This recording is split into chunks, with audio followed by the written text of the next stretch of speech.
शिव गुरु के चरणों में प्रणाम करती हूँ, मैया भवानी के चरणों में प्रणाम करती हूँ, हरिंदर भैया लीलम दीदी के चरणों में प्रणाम करती हूँ, जितना गुरु भाई गुरु बहना है उन लोग के चरणों में प्रणाम करती हूँ।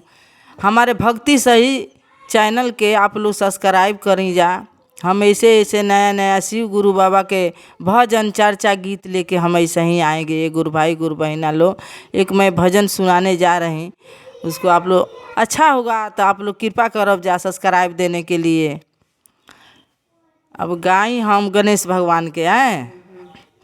अरे हरियर हरियर दूबिया पलोटे ले हो गणेश, हमार मनवा करेला उनके गोदिया में हो उठैती, हमार मनवा करेला।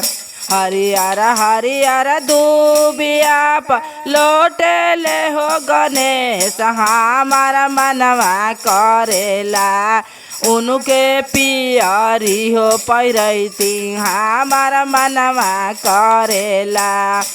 हरियर हरियर दूबिया पलोटे ले हो गणेश, हमार मनवा करेला उनके लाडुआ हो खिलैती, हमार मनवा करेला उनके लाडुआ हो खिलैती, हमार मनवा करेला।